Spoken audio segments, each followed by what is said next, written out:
You are listening to Notables, an Education Through Music podcast. As always, I'm your host, Noah, and this is part 2 of my conversation with Wei Ani. If you haven't heard part 1 yet, I highly recommend you go listen to it. Where we left off, we were talking about this past season of American Idol, and that is the topic to which we will return now.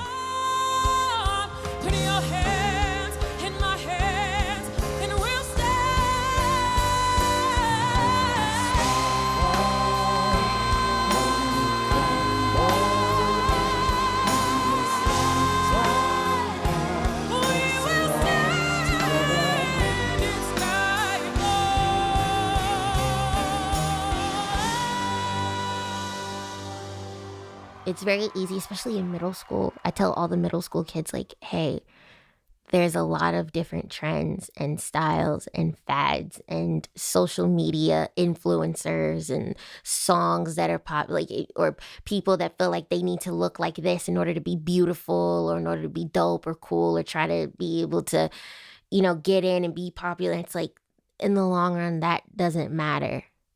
It doesn't. What matters is you being true to yourself, and the people who love you. And the people who don't love you, they just don't know you yet, And so I try to make that a point, and I tried to live through that on the show and just understand, okay, like each performance, I'm just going to perform like it's one of my shows. Like, I'm just going to give them the best that I can. I'm not competing with anybody.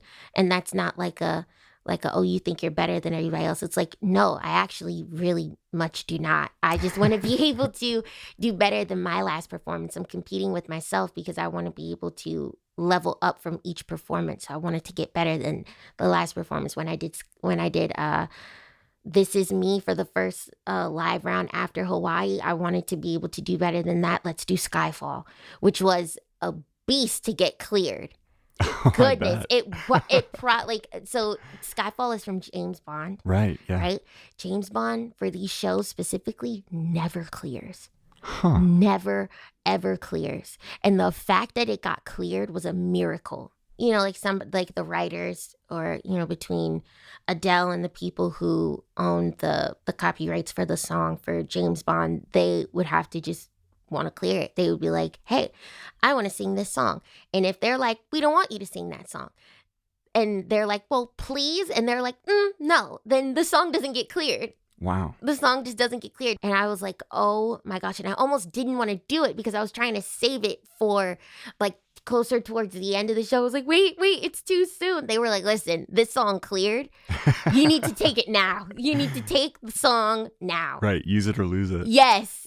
That's why you have to have a list of songs as that for backups. And the thing is that your backups even have to be amazing. Yeah. And that is scary because you're like, oh, this could be just like just something I put down. It's like, no, every song that you're picking, even as a backup, has to be elite, because if you don't pick the elite song to do your best performance, then you're stuck with a song that you didn't want to do in the first place. Yeah. How long do you have between a song clearing and its performance to prepare it? So if you pick a sort of backup song, how long between realizing you have to do that backup song to the performance do you have to get ready?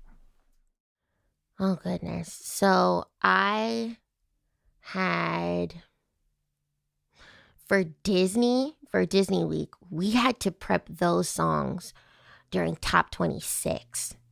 And Disney Week was for top 5. So all 26 of us had to be able to pick 3 songs from a cleared list. Luckily, they give you a list of songs that are cleared. Okay. But you can pick songs that aren't cleared, but they just have to get cleared. If they don't get cleared, then you have to pick something from the cleared list. And the cleared list is decent, but it's not like something that you would really want to do. It's not like showstopper. Right. They songs. Aren't on that list yet. Yeah. They're actually for the showstopper round, which was right before Hawaii, the first kind of live show. Mm-hmm. I had a couple of different songs in mind, and all of them either didn't get cleared and or somebody else was already doing them. And I was horrified. I was like, oh my gosh, I only have a few days to be able to do this. And now I don't have the option to get a song cleared. So it could take, to get a song cleared, it could take from a couple of days, an hour, a few weeks. So that's why they try to get it as soon as possible. Gotcha. Yeah, they try to get it as soon as possible. And Robin, who was in charge of helping to clear music, she was always very empathetic when it came to the stuff that I was like, dang it, all the songs that I want to do are either from movies or they're not clear. Like the artist definitely won't clear it. Like they even have a list of songs or artists that don't clear stuff. So like Michael Jackson songs, 9 times out of 10 won't clear. Justin Timberlake, 9 times out of 10 won't clear. Prince, forget about it. AC/DC, forget about it. Like they won't clear. So these are rights holders who are keeping everything a little closer to the vest. Yep. Yeah. Aerosmith won't clear. Beyonce won't clear. Like they're just songs that don't clear. Yeah. Yeah. And but I ended up picking one of the easiest songs in the world. Aretha Franklin, Ain't No Way. And it's one of the biggest songs in the world, and it's one of the most difficult songs to sing. And it's a song that you don't touch. And so not only did I pick a song, but I picked a song that people are, when they hear it's like, oh, what are you going to be singing? Ain't No Way by Aretha Franklin. Ooh. Good luck. Yeah, it's like good luck. It's like this could go either very right or very wrong. There is no in between with that song. It's either you killed it or you didn't. And I did the best that I could. So I hope that people think that I killed it.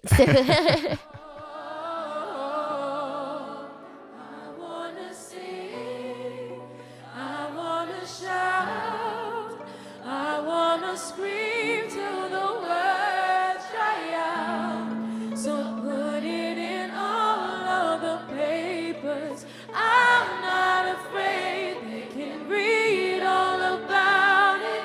Read all about it.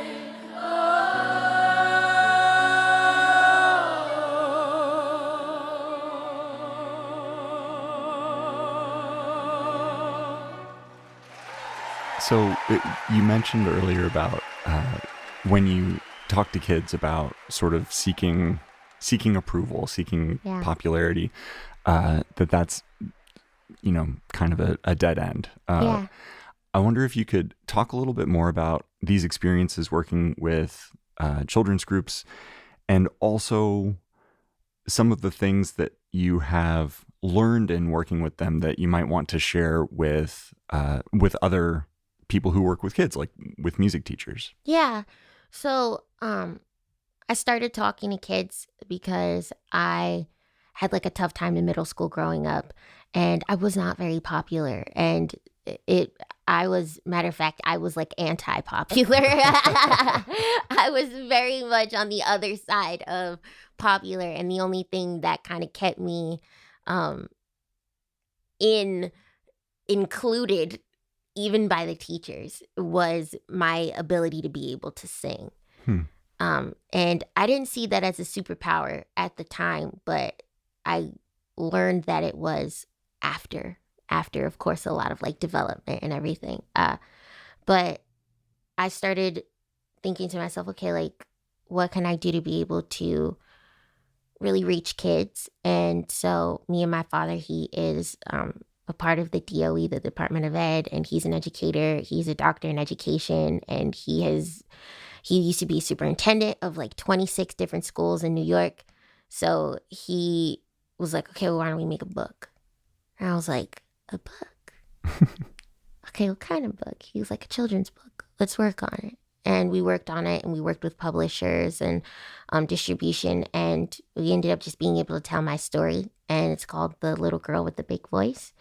And I got to be able to go around to different schools to just talk to kids. And I made it a point, especially to be able to talk to middle school kids, right? Talking to elementary school kids or even the babies. The babies are so receptive, and you'd think that they'd be all over the place. And sometimes their attention span is super short, but sometimes they really sit down and listen. Yeah. And they're adorable because they're like, okay. And it's like, I'm like, have you guys ever been bullied before? Yeah, sometimes. And it's like, well, have you ever been a bully? Yeah, sometimes. And, you kind of, everything is very simple. It's very surface level with them. And you teach them, you give them the tools to be able to recognize what bullying is, recognize when a friend might not be feeling as good, recognize when somebody might need a little more encouragement. And then they take those tools and they're able to be better elementary school kids and then better middle school and so on and so forth. With middle school kids, they're in the thick of it. Right. They're in the thick of that area of, I'm not quite a teenager, and I'm definitely not necessarily a little kid anymore. Right. So they're in that really, really awkward phase of trying to figure out their lives. And I talk to them just about understanding that who they are is very beautiful, especially kids of color, because it's hard to be able to see yourself in another light other than like bad sometimes, because you would look at like certain hair and be like, well, my hair isn't like that. And or you look at certain body types and you'd be like, well, my body's not like that. Or you look at people who have money and it's like, I don't have that money. And so there's a lot of insecurity that's riddled within specific groups of kids and specific groups of people. And you're like, okay, no, like you're not going to be insecure about something that makes you beautiful and something that makes you special, because the very thing that you're insecure about, somebody might envy about you, or the very thing that you feel envious about for somebody else, other way around, they might be really insecure about it. And I also make a huge point to talk to teachers while I'm talking to them, like talking to the kids on stage and leveling with them. I try to make it a safe space. And I talk to the teachers and I'm like, listen, you guys are their parents for a few hours during the day. Like that's not a small task. And if you think of yourself as anything other than a parent, you need to rephrase that in your head, because you are, because you're taking care of them. You're making sure they're eating. You're making sure that they're well rested. You're making sure that they're learning and that they're absorbing all of the things that you're saying to them. You're disciplining them. Like you're a parent to them. And when a kid is not being receptive to how you're disciplining them, do not automatically write them off as a bad kid. Because every kid that is thinking I'm just gonna do this today, obviously has something else going on at home. And you don't know about it, because for those hours where they're at home, you don't know what their home life is like. You might have an idea, but you don't live with them, you don't know. And so understand that each kid that you think is a bad kid, they know that you think of them as a bad kid. Right. And a lot of the teachers come from a generation where if a teacher was like, oh, like a bad kid, like, oh, you're going to do this and you're not going to make anything of yourself if you do this. They come from the generation of, no, I'm going to prove you wrong. I'm going to prove you wrong. I'm going to do this and blah, blah, blah. These kids come, my generation and the generation after me, we come from the generation of, oh, you think I'm going to work at McDonald's or I'm not going to do something? Fine, that might be the case, but I'm going to make your life a living hell while I can. They're like, I don't care at this point. I just want to prove to you that you're right, but I'm going to show you how right you are. And that's scary, because you're like, dang, I thought like what I was saying to them might encourage them to be better. It's like, no, encouraging words help the kids to be better. Understanding that you get to go home and not have to deal with their life. You deal with your life. A lot of the teachers teach one subject every day. These kids have to absorb 6 to 7 different subjects every day. And then they have to deal with social politics in their cliques. They have to go home and worry about whether or not they're being a good kid at home, and then have to do the homework that they don't understand and they're too embarrassed to be able to tell you, or they're too embarrassed to look dumb in front of their friends. So they act out. Or, it's like little things that just lead up to why a kid acts the way that they do. And specific things like music, dance, art. Art is so important. And it's really crucial to be able to have them have an outlet, a healthy outlet, so that way it doesn't turn into something very bad, is super important. And it helped me. And it helped me be able to see parts of myself that I didn't know that I had at a tough time. And I wanted that for other kids. And now for a short break. This podcast is made possible by Education Through Music. ETM's mission is to positively impact student motivation, achievement, and self-confidence by partnering with under-resourced schools to integrate music education into the core curriculum. To find out more or to support ETM's mission, visit etmonline.org.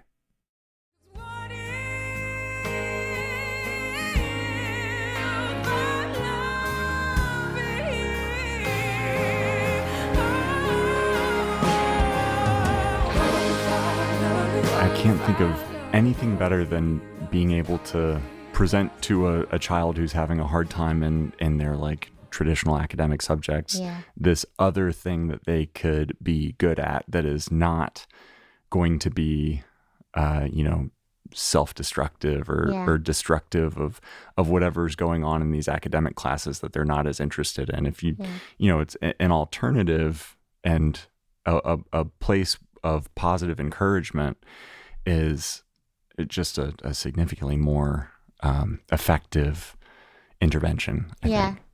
Yeah, you get a lot more, flies with honey, It's true. Yeah, how you talk to a kid. I remember every bad thing a teacher ever said to me. Yeah.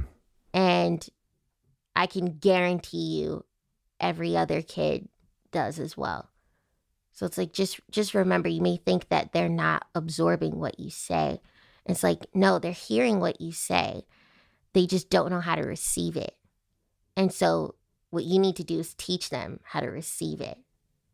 So that's why having a vocal coach like Miss Yolanda, being able to have even dance teachers push me to be better, whether that was in like ballet or modern or hip hop or, because all of them require different subset of skills. And pushing yourself to a limit where you're like, I can't do this.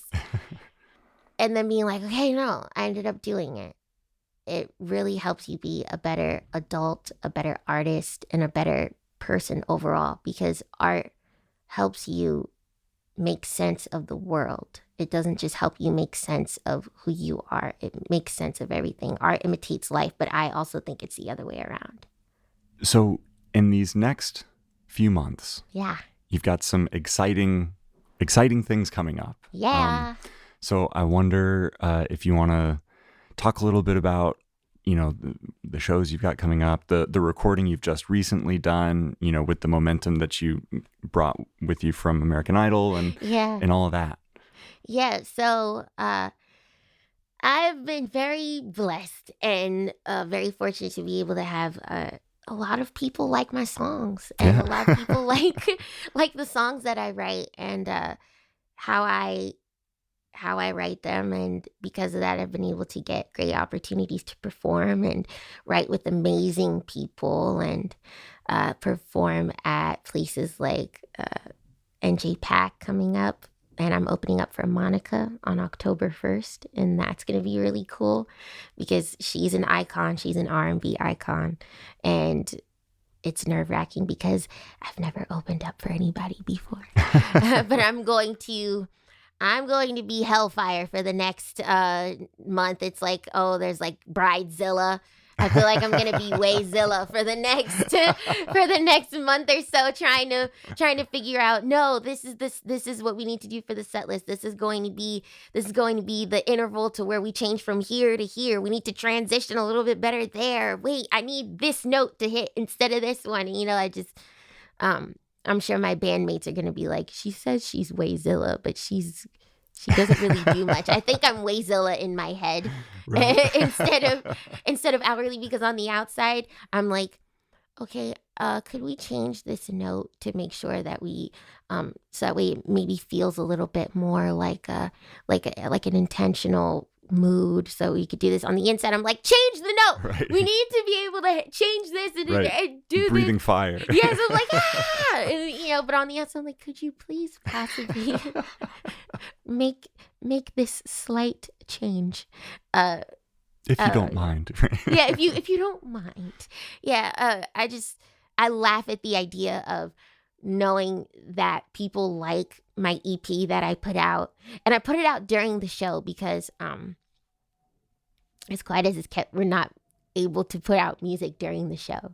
Oh. Yeah, we're not able to put songs out during the show because it would be kind of like a fairness problem. Oh, yeah. Yeah, it's like... That makes sense. If somebody has a song that they're putting out, it pushes to get more popularity, and let's say that song goes viral during the show, that creates more votes, and that creates more popularity, and that creates an unfair advantage, which is fair. Yeah. It's just understandable. So, but one of my songs ended up going viral right before the show, and so I was like, oh crap, this is really cool. This is I was like, oh snap, this is very weird for me because it hadn't been a case where a song that I did went fully viral, and I was like, whoa, this is cool. It's a new level of appreciation that you feel for having somebody appreciate the way that you write. Right. Of course, having you sing and everything, I love the fact that people love how I sing and how I deliver a song. That's very important, but it's another thing for people to compliment your skill as a writer. Right. Those are two different skill sets. Oh yeah. It's different because not every performer is a songwriter, mm-hmm. and not every songwriter is a performer. Right. So the fact that people recognize you as both is a blessing. I mean, like if I got hit upside of the head and was like, hey, that was all a dream. That didn't actually happen. I'd be like, okay, that makes sense. That makes sense. I didn't think that would happen, but no, I've pinched myself quite a few times, and it seems like I'm still here. Still real. Yeah, and I laugh because I love the EP so much. I've had so many people help me. It's a whole other thing. People don't know that you cannot do this stuff by yourself. Even people who are like, I did it on my own. I did it by myself. You can't do anything by yourself. You didn't do everything by yourself. There's no way. That did not happen. Right? And I take a moment to just say thank you to everybody who's just wanting to support and love and say, hey, no, we got you. No, you don't have to pay for this because it takes money and time and effort. And people think because you've been on these shows that you're making money and that you're able to kind of just blow up. And hopefully that happens, but that's not the case. People quit their jobs during the show. So they weren't having an income, and people had families and people to take care of, and rent. Rent doesn't stop being due just because you're on American Idol. So the fact that I've been able to get a sense of quote unquote popularity, but really I've been able to penetrate a lot of hearts and minds with the songs that I write in a, no pun intended, in a frantic way. A little plug for the album. Yeah, a little plug for in a frantic way is phenomenal. And I've been able to have the opportunity to work with other amazing people like Mark Ralph and Asia Whiteacre. They're a producer, songwriter. Breland, who is an amazing songwriter and artist himself. He was just on tour with Shania Twain and Kelsey Ballerini. Oak Felder, who did 175 Pounds, and he's worked with everyone under the sun, from Beyonce, Usher, Chris Brown, yeah, Chloe, amazing people. And I can't wait for people to be able to hear all of the new stuff that I'm working on. It's really such a blessing. I can't thank everybody enough, and I can't thank God enough that I've been able to just do this. Like, it's so crazy to think about. Like, the thing that I love to do, I get to do it every day. It's tough. It's really tough. Right. But I get to do it all the time, every day. And there's this saying of like, you don't like if you love what you do, you don't work a day in your life. That's a lie. That's such a lie. That is such a lie. No, what I say is like, no. What they mean to say is if you do what you love, right? It'll never be a job, right? It'll never be a job. It'll never be like a quote unquote 9 to 5. It'll never be something that drags for you. It is going to be hard work. Right. It is going to be difficult. Yeah. If anything, you work a whole lot more because it's work that you love. Yes. And it's even more frustrating because you're like, dang it, I need this to go well, Right. but it feels a lot better when you succeed at it, because when you succeed at something that you don't want to do or that you don't love, it just feels like, all right, I got another check. I did what was necessary. I did what needed to get done. Mm-hmm. When you win at something you love doing, you're like, oh my gosh, I could fly. It's like that feeling that you get when you leave a movie theater and you just watched a crazy action movie. You feel like you can spit fire. You feel like you're like, oh my gosh, like this is so good. And it could be the smallest thing, but you feel so good about it. I don't know. It feels really good. Oh, and I just wanted to say that my father and my family, I'm very family oriented, and my parents are my biggest support system.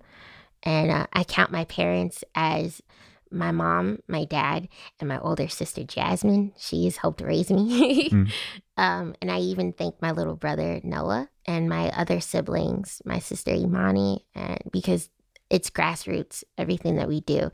So, no, although I did not do this by myself, I didn't have a huge conglomerate helping me out. I went in doing stuff the way everybody else did. And every achievement that I've been able to have, my father has been managing me. My mother has been helping me with style and being able to sew stuff up and make costumes. My sister has also been like helping me with continuity errors and doing, she's very analytical. It's very funny and helping me with encouragement. So if you have family or friends around you, keep them close. Even if it's your chosen family, keep your chosen family close and understand that they're your rock. And having the people who you trust around you is super important because they're going to be the things that help, the people that help you move forward in life. Because I would not have been able to do it without them, literally. Well, Wei, thanks so much for taking the time and for sharing your story and your insight into this world of music and performing. Yeah, listen, thank you for having me.